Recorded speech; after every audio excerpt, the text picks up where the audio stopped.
गौतम बुद्ध को हम बहुत अच्छे से जानते हैं, जिन्होंने बौद्ध धर्म की स्थापना की और उन्होंने लोगों के जीवन में ढेरों बदलाव लेकर आए थे। यह कहानी भी उनके बचपन की है, जब वे छोटे थे और उन्हें गौतम बुद्ध के नाम से नहीं बल्कि सिद्धार्थ के नाम से जाना जाता था। उनके एक चचेरे भाई भी थे जिनका नाम देवदत्त था। चलिए जानते हैं इस कहानी के बारे में। राजा सिद्धार्थ के महल के पास एक उद्यान था, जहां पर राजा सिद्धार्थ बैठकर प्रकृति का आनंद लिया करते थे। एक दिन जब वे अपने बगीचे में बैठे हुए थे कि तभी एक घायल हंस उनके पैर के पास आकर गिरा। उसके शरीर में एक तीर लगा हुआ था। उसे देखने से प्रतीत हो रहा था कि किसी शिकारी उसका शिकार किया है। हंस को तकलीफ में देखकर और उसे यूं ही फड़फड़ाता देखकर राजा सिद्धार्थ का दिल पिघल गया और उन्होंने उस हंस की सहायता करनी चाहिए। उन्होंने सबसे पहले उस हंस के शरीर से वह तीर निकाला और घायल जगह पर मलहम लगाकर उसकी पट्टी की। यह सब कर लेने के बाद देवदत्त कुछ खोजता हुआ सिद्धार्थ के पास आया। देवदत्त जैसे ही सिद्धार्थ के पास पहुंचा, उसने कहा, अच्छा तो यह तुम्हारे पास है, लाओ इसे मुझे दे दो, इसका शिकार मैंने किया है। इसका शिकार करने में मुझे बहुत मेहनत करनी पड़ी थी, इस पर मेरा अधिकार है। देवदत्त की यह बात सुनकर सिद्धार्थ ने उससे कहा, नहीं, यह हंस घायल था और मेरे पास आया। मैंने इसकी मदद की और उसकी जान बचाई, इसीलिए इस पर अधिकार मेरा है। दोनों भाइयों के बीच उस हंस के अधिकार को लेकर बहस होने लगी। अब वे जानना चाहते थे कि उस हंस पर किसका अधिकार ज्यादा है। ऐसे में उन दोनों ने निर्णय लिया कि वे दोनों राजा के पास जाएंगे। सिद्धार्थ की पिताजी कपिलवस्तु के राजा थे। वे दोनों राजा के पास गए।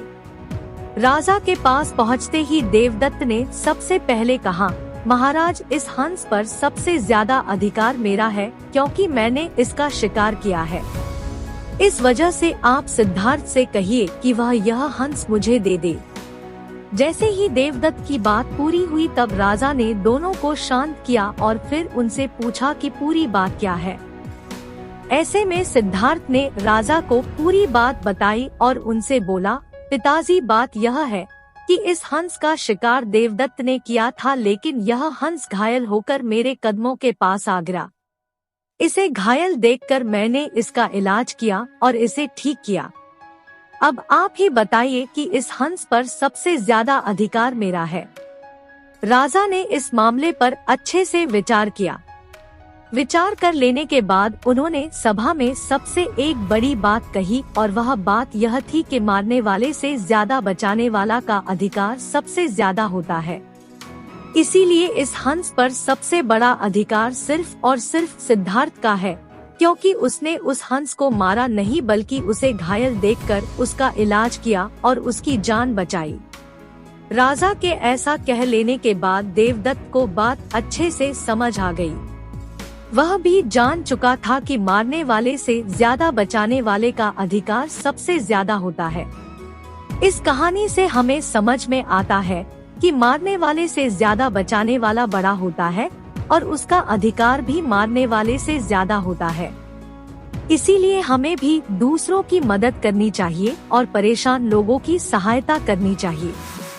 ऐसा करने से हम अपने आसपास के समाज को अच्छा और बेहतर बनाते हैं। एक अच्छा समाज ही एक अच्छे देश की पहचान होती है। इसीलिए आप भी आज से प्रण लीजिए कि आप भी दूसरों की सहायता जरूर करेंगे। अगर हम सिद्धार्थ के स्वभाव की बात करें तो वह बहुत ही शांत है और दूसरों की मदद करने में हमेशा आगे रहते हैं। उन्होंने हंस को तकलीफ में देखा तो उसकी मदद करने के लिए तुरंत उठ पड़े। इसे यह बात पता चलती है कि सिद्धार्थ को दूसरों को तकलीफ में देखकर खुद को भी तकलीफ होती है।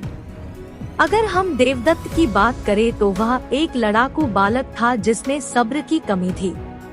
देवदत्त बस इतना ही जानता था, मरने वाले का अधिकार ज्यादा होता है। वह जीवों को मारने में संकोच नहीं करता था, जो कि गलत है। वह सिद्धार्थ के विपरीत था। दोस्तों, उम्मीद है इस कहानी से आपने जरूर कुछ ना कुछ मूल्यवान सीखा होगा। तो बढ़ते हैं आज की दूसरी कहानी की ओर। शांत मन। एक समय की बात है, गौतम बुद्ध अपने शिष्यों के साथ एक सफर पर थे। सफर में चलते चलते बुद्ध को प्यास लगी तो उन्होंने अपने एक शिष्य से कहा कि जाओ जाकर मेरे लिए पीने का पानी लेकर आओ। अब ऐसे में उस शिष्य ने आसपास देखा तो कहीं कोई पानी का स्रोत नहीं मिला, लेकिन उसने और कोशिश की तो रास्ते में उसे एक पानी का स्रोत मिला। वहां उसने देखा कि कुछ लोग उस पानी के स्रोत में कपड़े धो रहे हैं और तभी वहां से एक बैलगाड़ी उस पानी के स्रोत के ऊपर से गुजर गया। ऐसे में वहां का पूरा पानी गंदा हो गया और उसमें मिट्टी भर गया। फिर उसने सोचा कि इस गंदे पानी को, मिट्टी से भरे हुए पानी को मैं बुद्ध के लिए कैसे लेकर जा सकता हूँ। तो वह खाली हाथ ही वापस चला गया और गौतम बुद्ध से जाकर यह बात बताई। बुद्ध ने कहा कि ठीक है, हम सब यहाँ इस बड़े से पेड़ की छाया में बैठकर आराम करते हैं। कुछ समय बीता, फिर गौतम बुद्ध ने उसी शिष्य को फिर से पानी लाने को कहा। अब वह शिष्य वापस से उसी पानी के स्रोत के पास गया। वहां जाकर उसने देखा कि वह पानी बिल्कुल साफ था और पीने योग्य था। अब वह शिष्य बुद्ध के लिए वह पानी लेकर गया और उसने वह पानी गौतम बुद्ध को पिलाया। बुद्ध ने सबको यह बात बताई कि जिस तरह से पानी में कीचड़ मिट्टी फैल गई थी, लेकिन उसे थोड़ी समय तक छोड़ देने तक उसका सारा मिट्टी नीचे बैठ गया और वह पानी वापस से साफ हो गया। उसी तरह से हमारा मस्तिष्क भी है। जब हमारा मस्तिष्क अशांत हो तब उसे वक्त देकर उसे शांत करो। हमारा मस्तिष्क भी थोड़े समय के बाद शांत जरूर होगा। अशांत मस्तिष्क से कोई भी निर्णय नहीं लेना चाहिए। बस हमें करना यह है कि हमें अपने मस्तिष्क को थोड़ी देर तक शांत रखना है, जिससे कि हम अच्छे फैसले ले सकते हैं।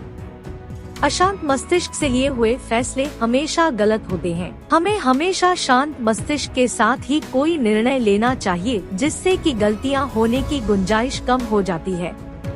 दोस्तों, यह वीडियो आपको कैसी लगी नीचे कमेंट बॉक्स में कमेंट करके जरूर बताएं।